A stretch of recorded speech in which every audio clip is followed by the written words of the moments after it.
Back South Africa tonight and more now on Budget 2020. The Trade Union Federation Saftu along with Amcu and the Assembly of the Unemployed are planning a march in Cape Town tomorrow ahead of the budget speech. Union members and the jobless will be protesting against what they term are economic policies that they claim only benefit a few. Joining us in Cape Town, the Saftu General Secretary, Zwelinzima Vavi. Good evening to you and welcome.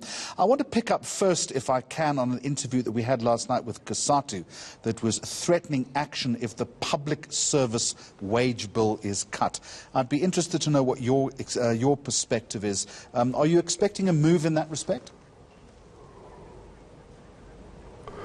Absolutely. We had a meeting with the ministers yesterday, and the indication coming from them is that the public sector wage bill is the primary focus they're going to have to reduce what they call the crisis of a deficit and a debt. So yes, we expect that tomorrow the main people to suffer, being the working class in general, but the public servants in particular.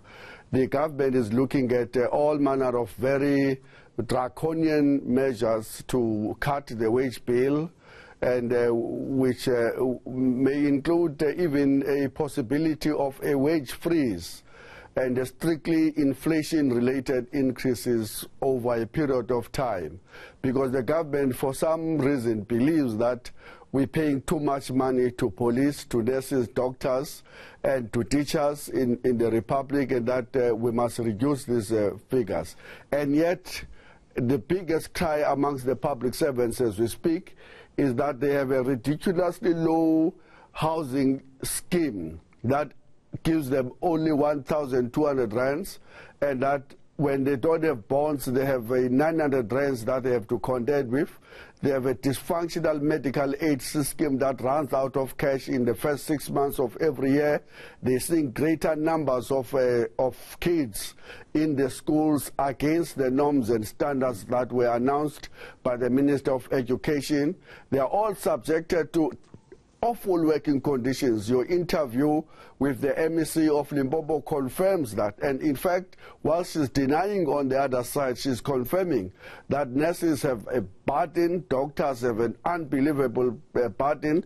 The conditions are very bad. Mr. Vavi, no one is doubting. The government think that that's where we must cut the wages. And no one is doubting that things are not only hard for civil servants in the country, but most or many South Africans. But those who have a different view to you would say that the civil service is bloated, that it accounts for 1/3 of government expenditure, and Minister Mboweni tomorrow has no choice but, to use your word, be draconian. No. Even in the discussion yesterday, the ministers agree with us that the South African public service is not bloated. Only 9% of workers employed in the economy are working in the public service. Compare that with any other country other than South Africa, where in the case of the Scandinavian countries, up to 17 to 30% of all people employed are working in the public service. As we speak, the Minister of Police, the Commissioner of the Police, told us last time when they were releasing the crime statistics that if they were to follow the norms and standards of the world, we will be running short of 62,000 police officials alone. As we speak in the correctional services, there is a ratio of 1:60. Meaning that is one correctional services official against 60 prisoners. And that's why you have them hijacked, beaten up, and even raped inside the prison whilst they're looking after the criminals. All right, Mr. Vavi, let's move away from the public sector. There is a lot of talk tonight, you would have heard it, about a possible 1 percentage point move in value-added tax. Should that happen, what would your constituents say? They will run mad, and they will be correct to believe that this government is now solving the crisis that was not created by the workers at their back. we have seen that government is intending by basically to put the whole blame and to solve the crisis of an economic crisis that visited our country in 2008 and 2009 by making workers the guinea pigs, the people that are going to have to pay dearly for the solution or for the resolving of that crisis. It is not workers that collapsed ESCOM, PRASA, SABC, Petro SA, and Transnet, and all of these state institutions. It is the employees of the government, and therefore it is this government that is responsible for that.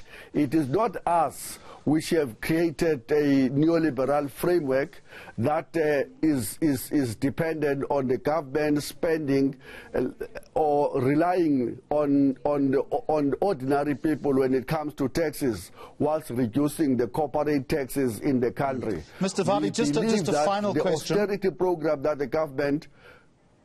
Just a final question. Time, unfortunately, is always against us.